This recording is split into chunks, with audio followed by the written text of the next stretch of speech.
Hello and welcome to the Dream Team Professor podcast. My name is Scott, and in this episode we're going to be looking at the top players to target game week 7 on Sun Dream Team. So we're going to start off as always with the fixtures from ffstuff.co.uk, and we have another double game week in game week 7 with Premier League fixtures and then European fixtures in midweek. We also have a double game week for Luton and Burnley, but it's down to you whether you think you want to target that double game week. I don't think it's one that I'm going to be going near. So the teams that we're going to be targeting or talking about in this episode, I'm going to narrow it down because we have got so many teams. I'm going to narrow it down to actually just the European side. So Man City, Man United, Arsenal, Liverpool, Newcastle, Aston Villa, Brighton Hove Albion, West Ham United, and actually I tell a lie, there is one non-European side in Tottenham Hotspur. I didn't do that on purpose, I promise, and they face Liverpool in this single game week. So some things I've noticed on the fixture ticker then. So starting off, we have United, Newcastle and Aston Villa, who have a home double game week. So both of their fixtures are played at home. And then City, Arsenal and Brighton have away doubles. So if we go to Manchester United, they have Crystal Palace at home, Galatasaray at home. Newcastle face Burnley and then PSG at home. Newcastle obviously in really good form at the minute. And then Aston Villa have Brighton.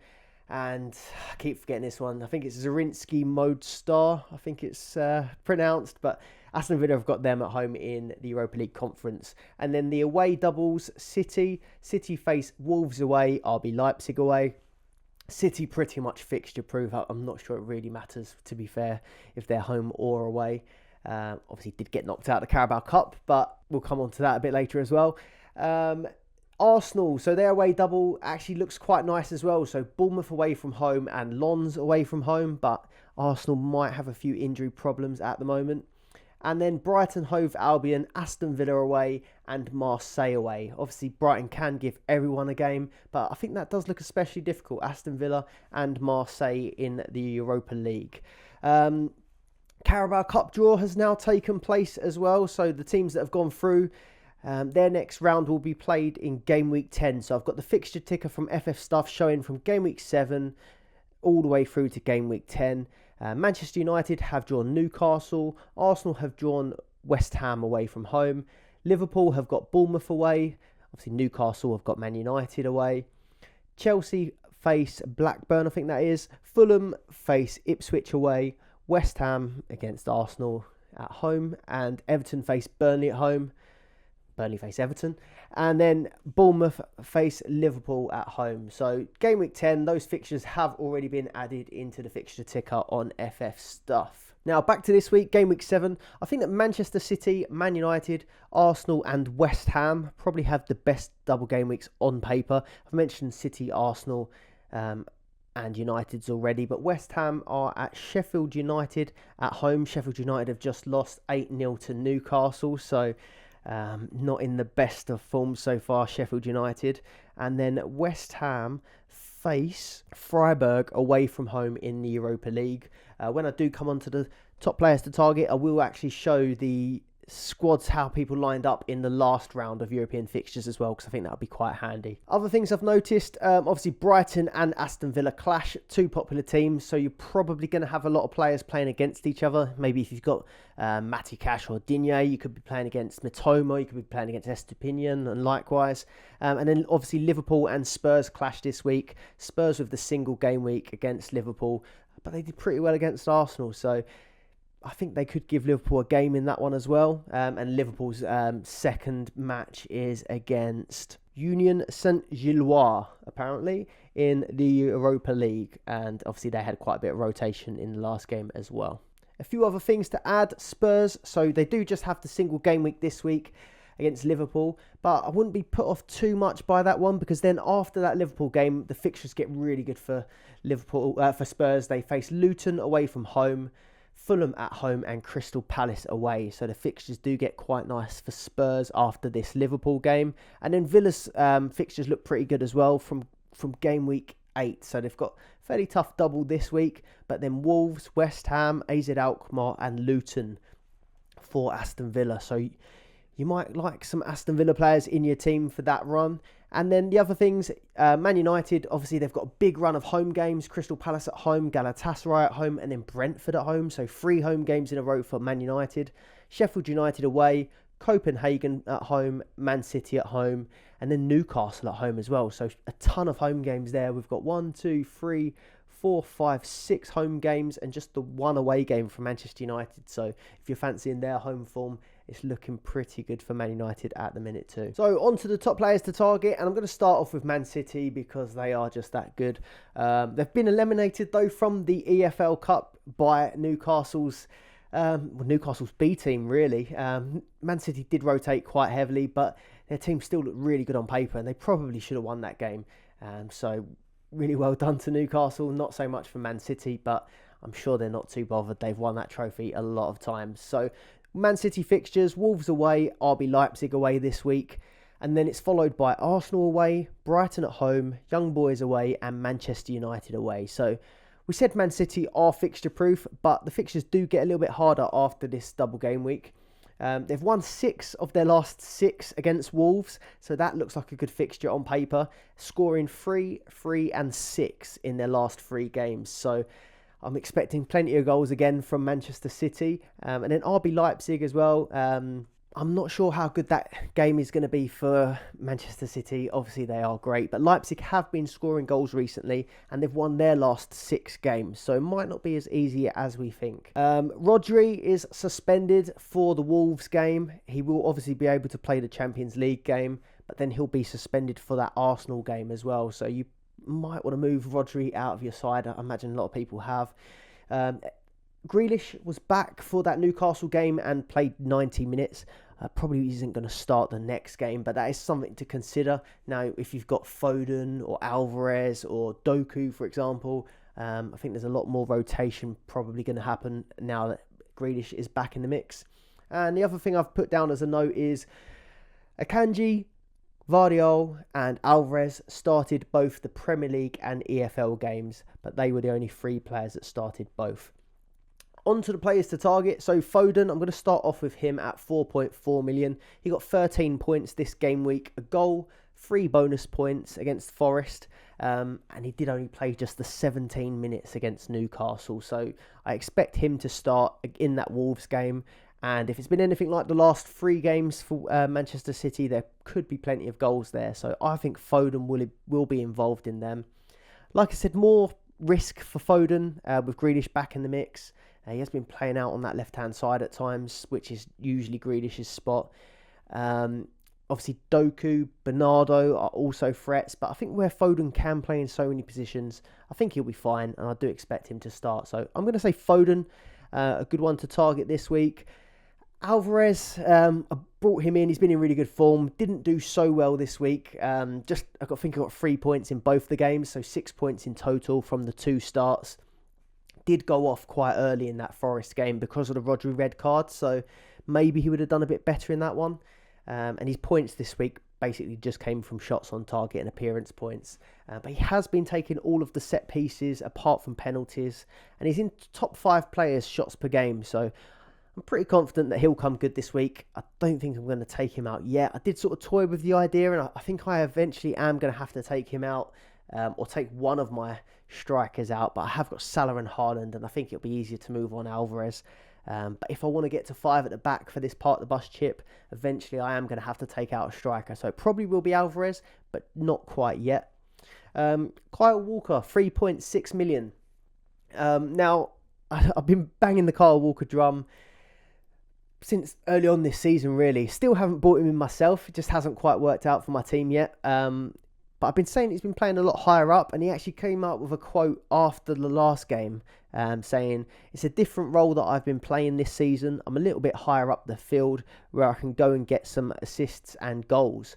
So that looks pretty good for pretty much the cheapest playing defender for Manchester City.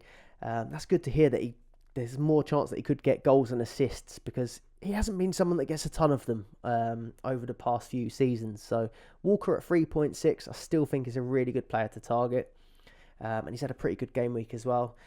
But I'm not really feeling going too heavy on the City defence at the moment. I think it's okay to have maybe one or two. I'd choose Walker, but I'm not feeling going too heavy with those.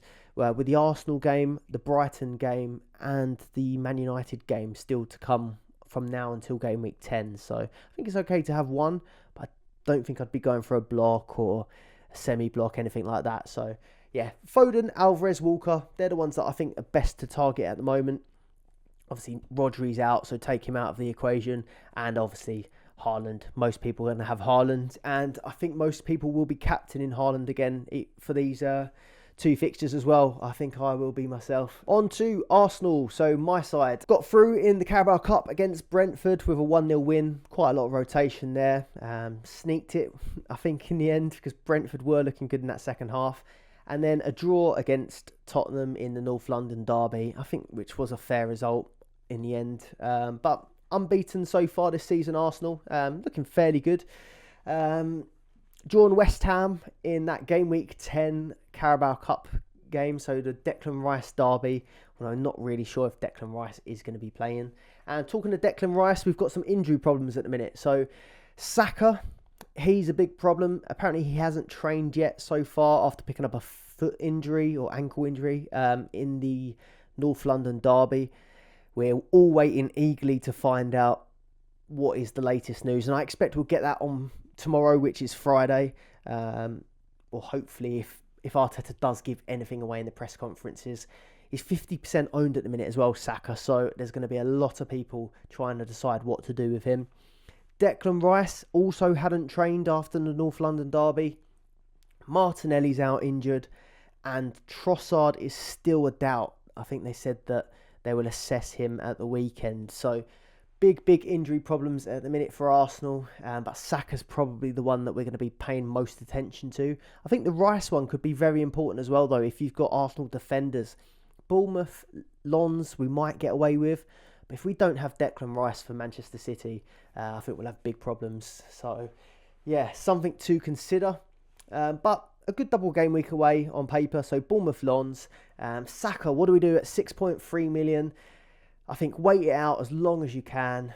Get the press conferences out of the way, but maybe just make a plan either way. We've got 16 points against Spurs, which makes it disappointing if he is out. He got a goal, an assist, shot on target points, tackle points, and 3 bonus points. So he has been really good this season so far. He's the second highest scoring player, and like I said, he's in 50% of teams at the minute. So yeah, a lot of people are going to be waiting eagerly. And if like myself, you're considering potentially taking him out, it is worrying that he's in 50% of teams, because if he does haul, it probably will hurt your rank. Ødegaard at 5.1 million could be a good alternative if you still want to keep an Arsenal attacking player in your team. And if Saka is out, Ødegaard will become the penalty taker as well. He's 5.1 million, so quite a bit cheaper. He's got 3 goals, 1 assist so far this season. Did only just get the 3 points against Spurs, though. I think he started that Spurs game really well. But I think he picked up a yellow card early on. He was pressing really high. Picked up a yellow card early on, though, for doing the old flashing the card at the referee. Silly one. And after that, he sort of faded out of the game. But for 5.1 million, he is 20 points behind Saka now. And only has 3 bonus points compared to Saka's 13. So I think there is quite a big drop-off there. And for 5.1 million... you've got James Ward-Prowse at 4 million, currently outscoring him and playing twice a week. Ødegaard will play twice a week as well, but I think is his price maybe a little bit too high for what you can get with that sort of amount of money. Gabriel Jesus at 5.2 million. Not someone I'm going to be bringing in at the minute, but he's around that same price point as Ødegaard, and if it meant you can change your formation around, I might be tempted by that one. He's actually only in 2% of teams, which is really low ownership for Gabriel Jesus. Nketiah didn't impress, in my opinion, against Spurs. I think he was lucky not to get sent off. He played against Brentford as well, and he was okay. I think he got an assist. But maybe Gabriel Jesus goes back up top. I think that's where he's best, and he will deliver the points when he plays up there. He looked really good against PSG playing up top. 2 good attacking fixtures as well on paper. But the only thing is, if Saka is ruled out, or Martinelli and Trossard are still ruled out, which they probably are, it looks like Arteta's pushing Gabriel Jesus out on the wing, which I don't particularly like to see, and I think it makes him a worse option. So that is one thing to consider if you are looking at Gabriel Jesus. If you end up with him on the wing, he might not deliver as well. On to defenders. I'm going to do this one really quickly. I keep saying Saliba every week, 3.6 million. I expect him to play both. And also Ben White. Ben White played in the Carabao Cup fixture and the Premier League fixture. White is 4.2 million, where Saliba's 3.6. But Ben White is now the highest scoring Arsenal defender. If budget's no issue, I probably would go with Ben White at this point now. Now we've sort of got that settled backline again of Zinchenko, Gabriel, William Saliba and Ben White. I think Ben White is a much better option pushing on. But budget-wise, I still think Saliba's not bad at 3.6. That still feels underpriced for me. So White or Saliba seem like pretty good options. And I'll quickly circle back to the fixtures. So Bournemouth, Lons in this double game week. But then game week 8 gets a little bit harder. So, a lot harder. We've got Man City in game week 8. The game week 9 double is Chelsea away, Sevilla away. Sevilla not quite the team that they were. And, I could probably say the same about Chelsea as well. But still, I think that is quite a hard double game week, both away games. And then game week 10, Sheffield United gets a lot better. And then I think that West Ham game will be put into game week 10 as well. So, personally, I've still got one eye on maybe taking Saka out for game week, maybe game week 7, but I was thinking game week 8 for that Man City game. But then I'll definitely want him back for game week 10 when we play Sheffield United. On to Liverpool, another team that are unbeaten. They've actually won every single one of their games this season. So a really, really good start for Liverpool so far. Salah, obvious, 6.7 million, but he's on really, really good form going into these good fixtures. So Tottenham and Union Saint-Gilloise. Looked up the pronunciation in the end on that one. I think I messed it up last episode. But he's had really, really good form at the minute, Mohamed Salah. And I brought up a tweet that I've seen from Squawker Live. It's a bit small on the screen, but Mohamed Salah has either scored or assisted in each of his last 12 games across all competitions. Goal against Spurs, goal against Fulham, goal against Brentford, 3 assists against Leicester, an assist against Aston Villa, an assist against Southampton, an assist against Chelsea, a goal against Bournemouth, an assist against Newcastle, a goal against Aston Villa, 2 assists at Wolves, and then 1 goal against LASK. So very good form for Mohamed Salah. And I think there's actually a game that's left off of this one. What was the last Premier League game for Salah? Because I'm pretty sure he grabbed a goal against West Ham as well. So make that 13 competitive matches. So 4 goals, 4 assists so far this season and 12 shots on target for Salah. I'd be very worried not to have him at this point. I took him out for a brief spell this season, but I got him straight back in. It's not a pleasant watch not having Salah in your team, in my opinion. He was left out of the Carabao Cup squad, and I haven't seen anywhere that this was due to injury or anything like that. Usually that sort of news does come out. So at the moment, I'm just going to take it that he is fit to play. But again, we'll have to just wait and see in the press conferences tomorrow. I don't think there's any concerns with Salah, to be honest, but just something to keep an eye on. Wasn't in the squad for the Carabao Cup game, like not on the bench or anything. The only downside of Salah is that it doesn't look like he's going to start in the Europa League either. But he was on the bench for that last Europa League game, and he came off the bench and scored. So even though he probably isn't going to get the most minutes in that competition, he is still a threat. Darwin Núñez, though, he started in both the Europa game and the Premier League game. He's 4.1 million at the minute, so he's around the price point of like an Alvarez or an Ollie Watkins. He's doing pretty well at the minute, so 10 points this game week. He got a goal against West Ham, and in Europe he got a goal and an assist. So pretty good goal scoring form, attacking returns. He got 4 goals this season and 3 assists so far. And looking at the sort of competition, that price point as well, you have got Luis Diaz, who plays on the left-hand side, who also scored in Europe. But I think I'd definitely prefer Darwin over Diaz at the minute if I was choosing between the two. Szoboszlai at 3.7 million. If you haven't seen it already, scored an absolute banger in the Carabao Cup. Do try and look that one up because it was brilliant. 11 points this game week and 8 points in total. 8 bonus points in total for the season. So he's looking really, really good as well. But it doesn't look like he's going to start these European games. He didn't play that European game in midweek. But he did play in, I think he came off the bench in the end in that Carabao Cup one. So yeah, Szoboszlai at 3.7 million. I still think that he's a good one to consider. Defensively, it's a tough one. Virgil van Dijk, so he started the Premier League and the Europa League match. But I don't know if this is really going to be something that happens all the time. I think it might just been a case of he was suspended in the Premier League, I think it was. So maybe they were just giving him some minutes in the Europa League. So I wouldn't read too much into that one. Alisson also not starting. They started Kelleher in the Europa League too. So at the moment, I think I'm probably going to just dodge Liverpool defence at the minute until Trent is back. Don't really have any news on Trent. I just found a quote that basically said, Trent trained yesterday with us, but it was just in a rondo and the ball possession with the counter pressing. But he was outstanding. He is with the team training. I'm not sure if he'll be ready. We will see today. And that was on the that was a quote from Klopp on the 26th of September on the website www.premierinjuries.com.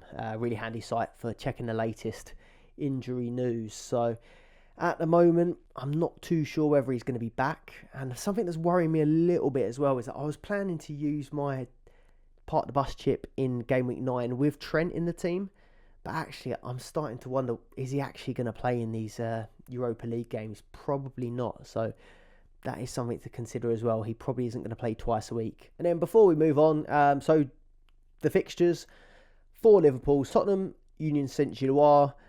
They then have Brighton away, Everton at home, and Toulouse at home in a double game week. And then Nottingham Forest at home as well. So the fixtures are looking pretty good for Liverpool at the moment too. On to Manchester United. So they got a 1-0 win against Burnley in the Premier League. And then a 3-0 win against Crystal Palace in the Carabao Cup. And then suddenly the mood around United and the Dream Team assets is now starting to shift. They're going through a bit of a bad patch. Obviously, they lost to Arsenal, lost to Brighton, lost to Bayern, but they are 3 really good sides. So as soon as these fixtures picked up, I did trust that they probably would get a bit better. 1-0 against Burnley, 3-0 against Crystal Palace, and now they've got really nice fixtures ahead of them. So Crystal Palace again in the Premier League at home, Galatasaray at home, Brentford at home, Sheffield United away, FC Copenhagen at home, and then game week 10 it's Manchester City at home, and then the Carabao Cup game will get added onto that, which is Newcastle. I can't remember if that's away or home off the top of my head, but it's Newcastle. So yeah, I think the fixture run looks pretty good for Manchester United. 3 home games in a row and 5 home games in their next 6. So Bruno Fernandes at 6 million. He's lost 0.5 in the value, which is quite frustrating if, like me, you started with him.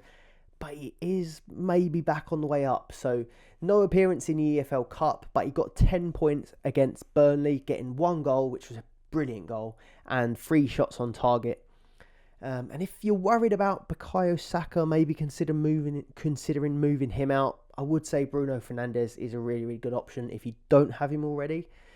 He will play in the Premier League and he will play in the Champions League. And that's a pretty good tie, Galatasaray at home in the Champions League. So I think Bruno Fernandes is a really good option to bring into your team, with or without Saka, to be honest. I've got Saka and Bruno at the moment. Dalot at 2.9 million.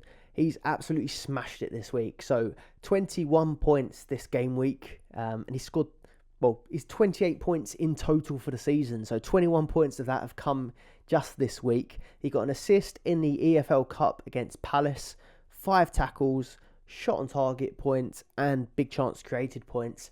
And he looks completely nailed now with Aaron Wan-Bissaka, Shaw, Malacia, And now even Reguilon is a doubt, who we'll mention in a minute. But without all of these options, he is nailed. He can play on the right-hand side, he can play on the left-hand side, and he gets these attacking returns as well. So I think Dallow's a brilliant option.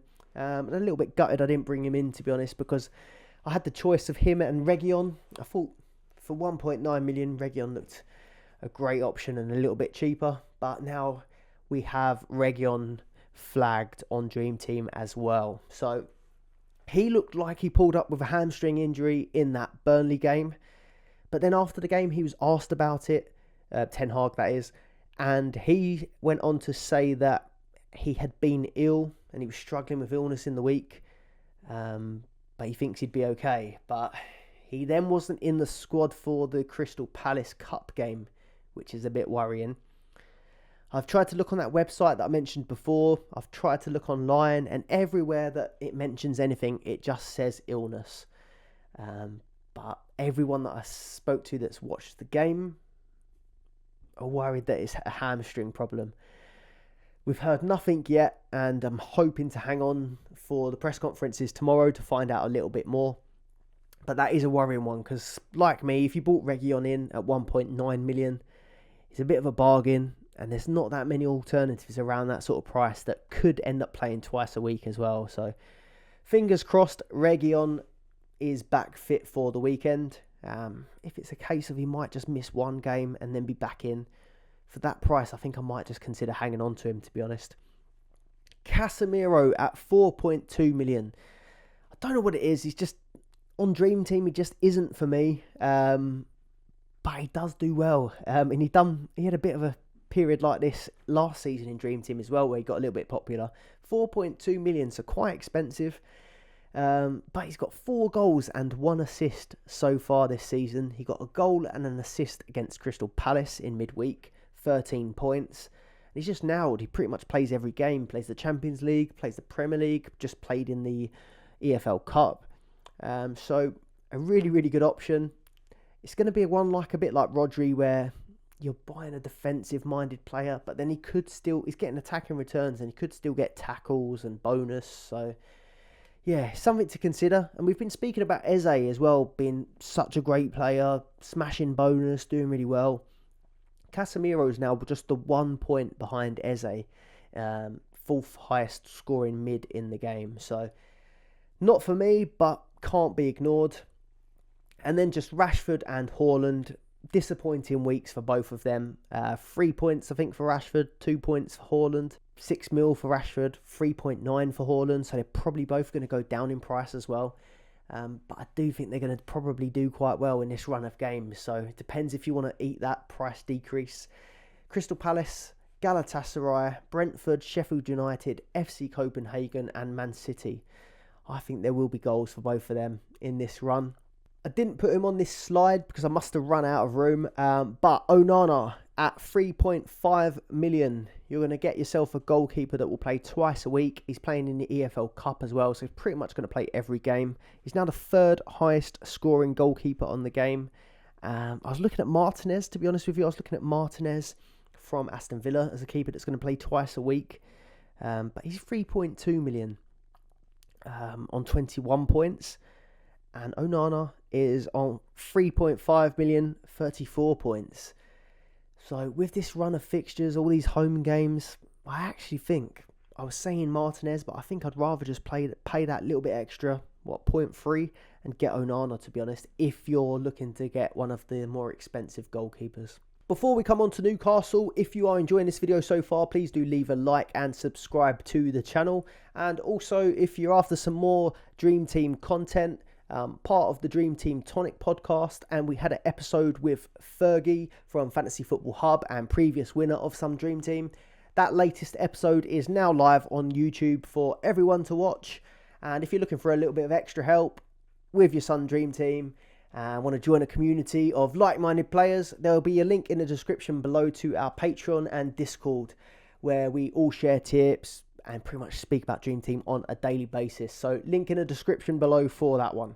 Newcastle. So 4 clean sheets in a row for Newcastle. Brentford, AC Milan, Sheffield United, and then Man City unexpectedly in the Cup However, it was a rotated squad, so you might have got the points for that one. But let us know in the comments below if you've got any Newcastle defenders in your team for this run, or how many you've got. I don't have any, and I'm gutted because, like, again, every video I've been saying this is when their fixtures get a bit better. I didn't act on it, so maybe I should watch my own pod. Massive rotation in that EFL Cup, so they drew United in the next round as well, which in that Discord community with the Dream Team Tonic, there's quite a few Newcastle fans that weren't too happy about getting drawn against United. Is there a injury crisis for Newcastle? I've seen a little bit of, I don't know if it's Twitter rumours or tweets or all that sort of stuff, but I'd seen that Wilson could have a tight hamstring. Botman might have a knee problem. Dan Burn was unwell. And then Isak came off of a tight calf. So I don't know how serious any of these are. Again, we're going to have to wait till tomorrow. It sounded a little bit like that could have just been excuses Eddie Howe come up with after the game, why he rotated so much. But it is going to have to be something to keep an eye on, because if that's Wilson and Isak injured, that's going to cause a problem. Botman and Burn, two key defenders as well. I think they'll end up being okay, but it is just something we need to keep an eye on. And one that isn't a rumour, he is out, is Harvey Barnes. He's confirmed out for a long time with a foot injury now. So despite me not being so keen on Anthony Gordon because of the rotation, because of his 4 yellow cards, I am starting to look at Anthony Gordon. I've shocked myself really, but at 2.9 million, he's looking pretty good. But I'll start off with Trippier, 5.4 million. A hat-trick of assists this week, 17 points for the game week, a clean sheet, a bonus point, and tackle points. Absolutely smashed it. I've seen a few part of the bus teams already that had him in, who've done pretty well this week. He's 20% selected overall, 17% selected in the top 1k, and you can see this on ffstuff.co.uk. They've got new ownership tables on there, so you can look at the ownership overall for the top 1k and I think the top 100 as well. So ffstuff.co.uk to check that out. He's the highest scoring defender now with 49 points, back where he belongs up the top, 11 bonus points, and he's 12th in the overall table for points. I'm thinking of bringing him in this week, maybe for Saka. I'm more worried that Saka is going to play both fixtures and then punish me. But if I was going to take Saka out, it would be Trippier that I was looking at, around the same price point. Saka's a little bit more expensive. But Saka is on 71 points compared to Trippier's 49. So there is a big difference and there is a risk involved. But if we look at the fixtures, Burnley at home looks like a good one on paper. PSG, you're not expecting a clean sheet in that one, in my opinion, regardless if Mbappe's playing or not. But weirder things have happened. West Ham away from home, I think they could keep a clean sheet. Crystal Palace at home, it's possible they can keep a clean sheet. Borussia Dortmund at home, not so sure, but then Wolves at home as well. I still think there are clean sheets to be had in this run of games, so I'm pretty confident about bringing in Kieran Trippier. And I would have said one of the other defenders, Burn, Botman, Fabian Schär as well. But just while Burn and Botman are getting spoken about with injuries, maybe I'll just pass on that one for now, or keep an eye on the injury news. But Kieran Trippier, I think I'm going to have to get him in this week. Anthony Gordon, 2.9 million. So I just mentioned him. And yeah, I've been not keen, to be honest, all this season, especially because of the Barnes rotation thing. Anthony Gordon and Barnes were both playing off the left and eating each other's minutes, to be honest with you. It looked like one was playing one game, one was playing the other, and they were swapping mid-game as well, which was frustrating. But then Gordon started playing, I think he played on the right-hand side instead of Almiron, and that started to get my attention a little bit. But now Barnes is out. I think he does look like a really, really good option. 2.9 million, there's nothing around that sort of price point scoring the same amount of points. in midfield at least. There's a few good defenders. But yeah, I think he does really work for budget. I don't know if this is an option as well, but maybe if Isak and Wilson are out, or one of them's out, he could maybe play through the middle. I'm not so sure, but I just think that for that price point, he does look good. So he's averaging 6 points per game, 2 goals and 3 assists so far this season. I haven't actually put how many points he got this game week, but he did get a lot. So Anthony Gordon, 20 points for the game week. So absolutely huge that. The only thing that is bugging me is this 4 yellow cards business. So 1 yellow card away from suspension. And at the start of the season, he was just clattering everyone. Every game he was giving someone a boot. I don't mind seeing it, to be honest, but when he's in your team, it's quite frustrating. The minus points for the yellows, and now he's 1 away. So that would be the only downside of bringing in Anthony Gordon. Is it worth the risk with 4 yellow cards? Just trying to look at it now. Like if he plays that Burnley game, for example, and he does a Nicholas Jackson and he just gets his 5th yellow straight away, he's still going to play the PSG game, which there's a potential he could still get points. He'll be banned for the single game week in game week 8, which if you've got transfers to burn, you could fix it. Or if not, you could just miss the 1 game. But if he does it a bit later on and the suspension falls for that double game week 9, he'll miss Crystal Palace, but it'll still be available for Borussia Dortmund. So I don't think it is the end of the world. While they've got all these double game weeks, they'll have a double in game week 7, a single in game week 8, a double in game week 9, and a double in game week 10. So if he does pick up that yellow card, it may not be the end of the world. Nick Pope, 4.1 million, playing both games. So he was one of the players that, the back line was pretty much rotated, but he did play in the cup game. So he got a clean sheet against City, which pretty impressive if you got him. Only Fotheringham from Sheffield United, Areola and Onana have made more saves this season. So Pope is a player that's getting clean sheets, and he's got plenty to do as well, getting those save points. So someone to consider. 4.1 million, a little bit expensive though. Mentioned Botman, Burn could be injured / ill, keep an eye on it, but Botman's got 1 goal, 1 assist. Burn's got a goal. Cher hasn't got any attacking returns yet, so Cher is a little bit behind, but I think they're all pretty good options at the minute still. Isak, 3.7 million. He got his 4th goal against City, but did go off with an injury. So if he is injured and Wilson ends up being fit, I think Wilson's a really good option at 4.2 if he is playing all of the games. But there is just always that risk with Wilson that he could be injured. So overall, I probably am not going to go for Wilson or Isak, but Gordon and Trippier are really on my radar at the minute. On to Brighton. So they've got a double game week of Aston Villa away, Marseille away, which I think looks like a pretty tough double game week. They've just lost against Chelsea. Can't believe they let Chelsea get a win. Just lost against Chelsea. And then after that double game week, they've got Liverpool at home, Man City away, Ajax at home, which all look pretty tough to be honest. But then they have Fulham at home in game week 10. But they won't have a double in game week 10 because they lost against Chelsea. So yeah, a little bit disappointing. And the fixtures are getting a bit tougher now for Brighton. So yeah, I'm starting to wonder whether I am going to move the players on. I did just move Matoma on, and that one backfired a little bit, coming on at half-time to score 2 goals. Estepinian and Billy Gilmore were the only 2 to start in the double game, or to start Bournemouth and to start AEK Athens in the Europa League. So there is a ton of rotation. I forgot to mention where it's from on the screen. So I've got the lineup that each team had last time out in Europe. So this was Brighton, AEK Athens, and there were massive changes in this game. So Estepinian and Gilmore were the only 2 that started both the Premier League and that European game.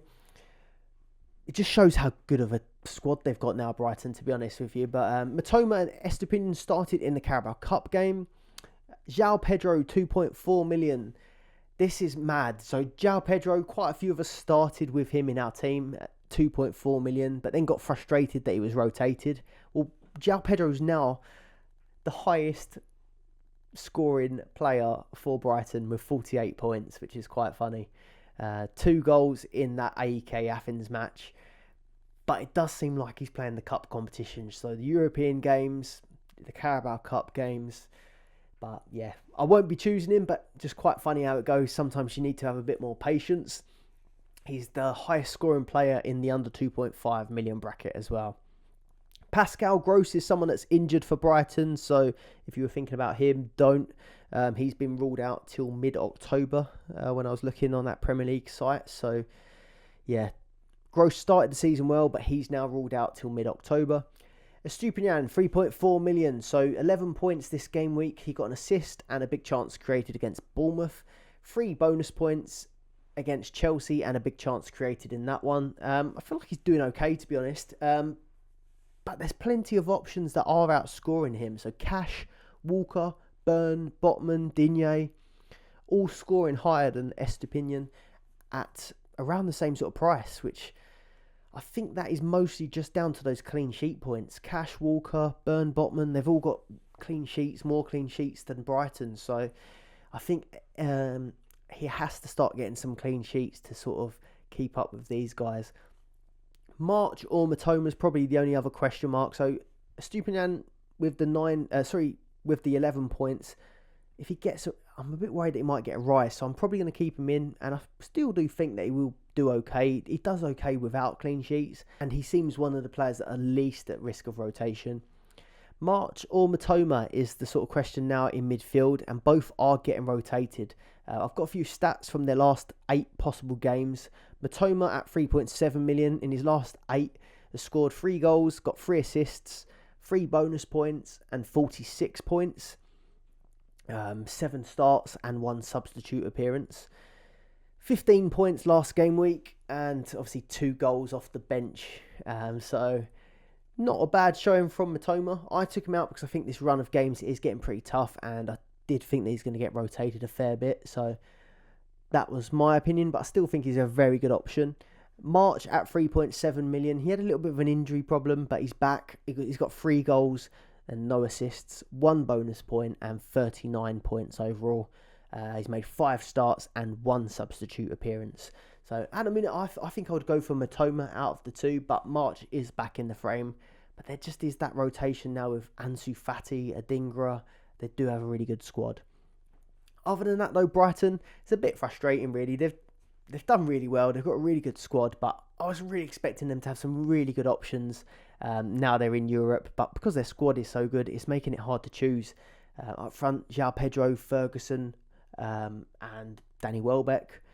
Rotation there. And in goal, Jason Steele and Verbruggen are rotating a lot. So I think striker and goalkeeper positions, you can't really choose from them at the minute. On to the Irons, West Ham. So Areola. We found out from these European games that he's not going to be starting in Europe. It will be Fabianski. So I think that's ruled him out of the equation. He looked like he could have been a good cheap option. And there's been rotation of the full back line as well. So like I said, I've just gone on SofaScore to have a look at this lineup. But they started Cresswell, Ogbonna, Mavropanos, who used to play for Arsenal, and Kerrer on the right-hand side. So full rotation of their usual back line. So I probably wouldn't be targeting any defenders at the minute. The striker position also, Ings has been getting the Carabao Cup and in Europe. So Antonio's probably not worth targeting. Kudus and Benrahma started in the attacking lineup in that European game. But usually it would be Antonio, Bowen, Paqueta and Ward-Prowse now playing in the Premier League. Ward-Prowse and Paqueta did both still play in Europe. So Ward-Prowse and Paqueta probably look like the better options if you want 2 a week. James Ward-Prowse though at 4 million, so he's got 2 goals and 5 assists so far, so 7 attacking returns already. Smashing it from the off in this West Ham side, so really, really good signing for them. He's got 90 minutes in the Prem, 90 minutes in Europa League, got 11 bonus points from his total of 52 points, so he's done really, really well so far this season. He's on all set pieces. And I was having a little look at how he got his bonus points, because 11 bonus points is pretty good. 14 accurate crosses, which puts him 2 behind Trippier. So The crosses are doing really well. But 91% pass completion. I thought that was really interesting. So that's going to feed into his bonus. But I just thought taking all these set pieces, maybe his pass completion wouldn't be so high. But 91% is impressive. He's going to do well on bonus for that. And he's got 10 interceptions so far as well. Top in the whole game has got 14. So doing really well for interceptions as well, which feeds into the bonus points. So that's probably why he's doing well on bonus. Accurate crosses, pass completion in the 90s, and interceptions. And Sheffield United up next showed that they're very vulnerable from set pieces, letting Trippier get 3 assists. And that is West Ham's strong point as well. James Ward-Prowse putting in crosses for, I think, Agard and Zuma, even Souček if he plays, could cause Sheffield United big problems. So I think James Ward-Prowse is a brilliant option for this double game week against Sheffield United and then Freiburg. Bowen at 4.7 million. He's on 4 goals and 1 assist so far this season. Just the 2 bonus points for him though. And just something to add as well, 2 of his goals this season, 2 of his 4 goals this season have been headers, which also feeds into James Ward-Prowse, I guess, with his crossing. And he's had 90 minutes per game in the Premier League so far, so you don't have to worry about any early subs or anything with Bowen. I think I probably prefer Champions League options over Bowen if he isn't playing in Europe. But I was told that he was ill apparently for this European fixture, so maybe he would usually play. Maybe he'll play against Freiburg because they are a decent side. So yeah, keep an eye on Bowen. I probably wouldn't do it this week personally. I think there are better options. I think I'd prefer James Ward-Prowse myself. But if he is playing 2 games a week, he will be a good option to pick. And then that run of fixtures also looks pretty good for West Ham. So Sheffield United, Freiburg, Newcastle, Aston Villa, Olympiacos, and then Everton at home. And I've not tagged it on the end here, but then they'll face the mighty Arsenal in the EFL Cup. Aston Villa, who have been quite an exciting team so far this season. A few notes first. So Leon Bailey went off injured in the Carabao Cup, which might mean some changes for Matty Cash. He was playing a bit higher up at the start of the season. I think that might have been when Bailey was out as well. But Cash was playing at right wing at some points, either at right wing back or right wing, playing higher up. Maybe that will happen again with Leon Bailey out. And also Diego Carlos made the bench in the Carabao Cup, which could then see Konsa back at right back, Diego Carlos at centre back, which then in turn would potentially push Matty Cash even further forward. So that is a potential knock-on effect of both Leon Bailey being out injured and Diego Carlos coming back. So I think that actually makes Cash a better option at 2.8 million. 11 points this game week. He got tackle points against Everton and then 2 shots on target and a clean sheet against Chelsea. He's actually got the most shots out of any defender on the game. And he's made 16 tackles in 8 appearances. So on average, he's going to be hitting the tackles most games. 7 shots on target, which is the second most for Aston Villa. And 42 points in total, making him the second highest scoring defender in the game behind Kieran Trippier. So I still think Matty Cash is a very, very good option in defence. He's in my team and I'll be keeping hold of him. But Digne at 2.5 million, he's been very good as well. So he did blank against Everton with no points, but he got 9 points against Chelsea, clean sheet, 4 tackles and a shot on target. He's had 4 attacking returns so far this season, which is pretty impressive already. I think that's the most attacking returns out of any defender. And also, I was a bit worried about Moreno coming back, maybe taking his position back. I was chatting to a couple Aston Villa fans on Twitter that were saying that Moreno gets back in this side. Emery loves him.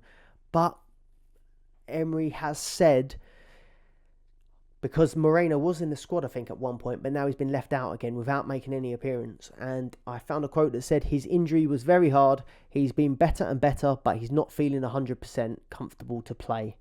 So he was left out of that game against Chelsea, not in the squad.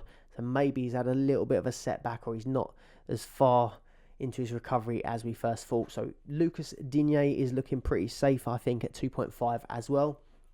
Double game week against Brighton, and I should double check this again because I keep saying it. Zurinsky and Mostar.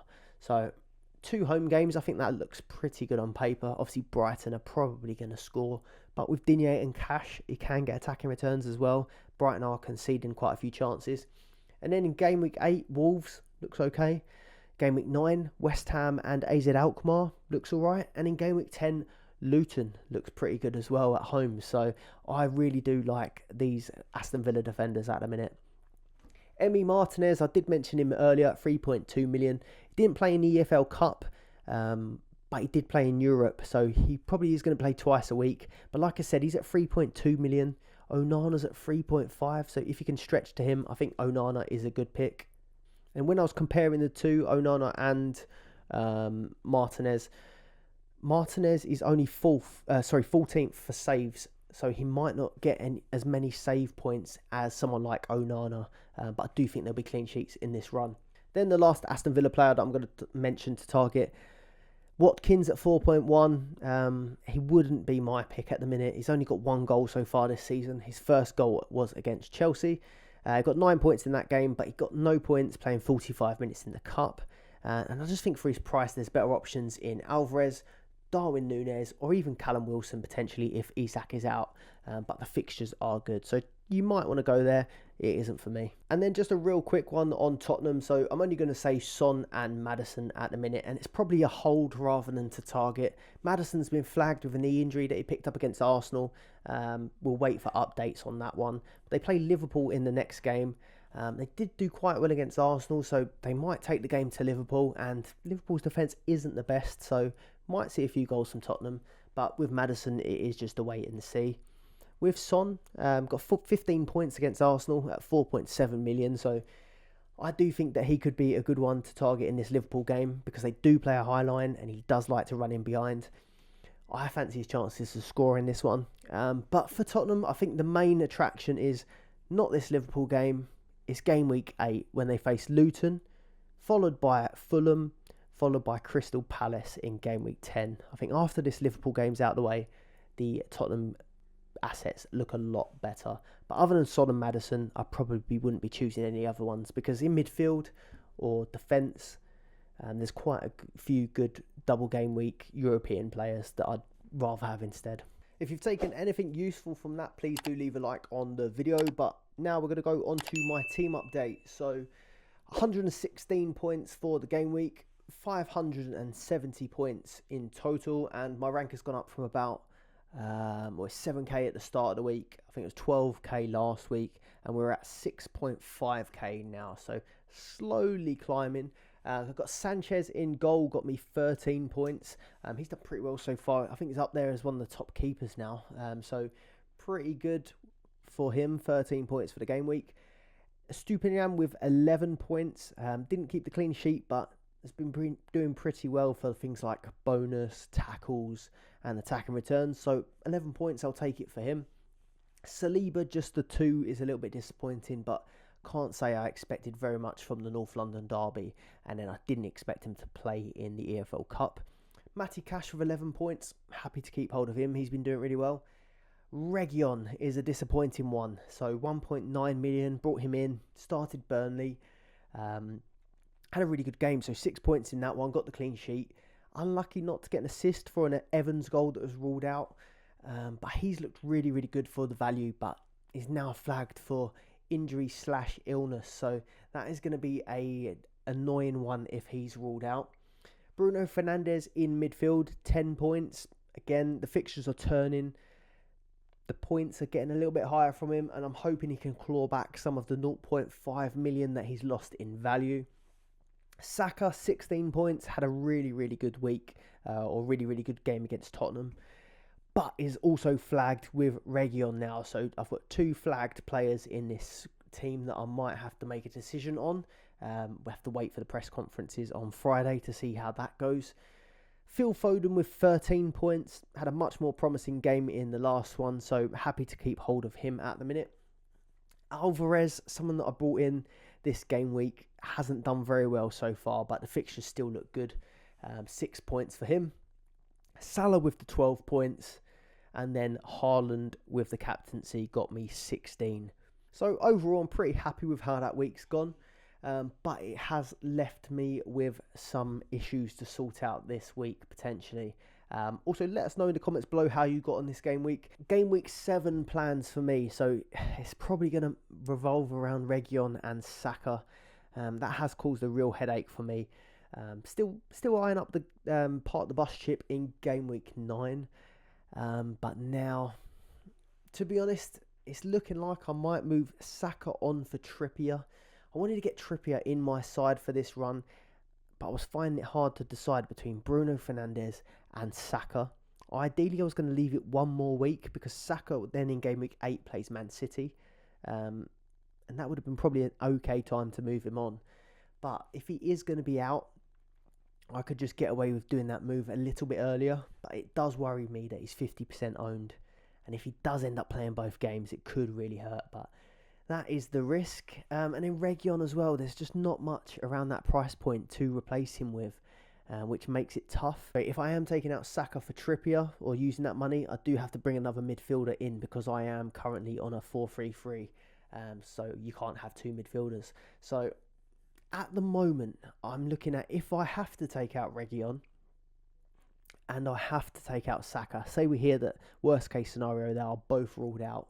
I can do Saka to Trippier, for example, or we call it Reguilon to Trippier, and then I only have like 2.9 million to spend on a midfielder, and there's only one standout player around that price point of 2.9 in midfield, which is Anthony Gordon. Obviously mentioned that he is on 4 yellow cards, which is a concern. In worst case scenario, he gets it in the next game. He still will have the Champions League game, but he will miss the game week 8 one. So there's a little bit of time to respond. But this is how my team would look if I did make them moves. So I'd have Sanchez, Estupinian, Saliba, Cash, Trippier, Bruno Fernandes, Anthony Gordon, Foden, Alvarez, Salah, Haaland. Always intended on Trippier, but Gordon is one that sort of appeared based on form and based on being forced into using that regular money and being a bit tied for budget at the minute. So Trippier is fine. It moves towards my part of the bus plans. That's okay. But Gordon, I'm still a little bit worried about the 4 yellows. I'm trying to have a think about what I would do if Saka and Reguilon are still, or both declared fit to play. That is going to leave me in a tricky position because I would love to still keep hold of Saka, to be honest with you. And I do really want to keep Reguilon. If I can I really want to keep a Man United defender in my team, to be honest, because I do think this double game week looks really good. If I think Saka and Reguilon are both declared fit to play, I think I might still do this Trippier move. Suck it up, whatever happens in game week 7. I don't think Saka will do much against City in game week 8. I don't think it will damage me too much. And then game week 9, if I still bring Gordon in, but maybe for Saliba. So Trippier and Gordon in for Saliba and Saka. I think it will be okay in game week 8. And then it will leave me 1.7 million in the bank. And it will help me potentially move towards getting in Trent Alexander-Arnold ahead of that game week 9 park the bus. I would need to probably move Alvarez out as well for just the 1 week or 2 weeks when I have Trent in.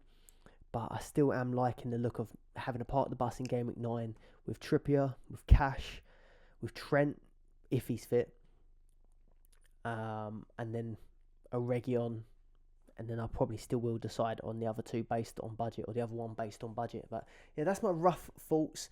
I can't give you my exact plans at the minute until we do find out what is happening tomorrow, Friday, on the press conferences. But that is my rough plans. I think I'm still going to do Saka out for Trippier, regardless of the risks. And then Anthony Gordon has somehow wormed his way into my side. That is everything for this episode, so thank you very much for watching. Please do leave a like and subscribe to the channel on YouTube, or if you're listening on podcast platforms, do give us a follow on there as well. And if you're on YouTube as well, if you've got any transfer dilemmas, happy to give a bit of input if you do want to comment below. Also, check out the Dream Team Tonic podcast. That is live to everyone on YouTube and podcast platforms. Link in the description below. Have a good game week. Goodbye.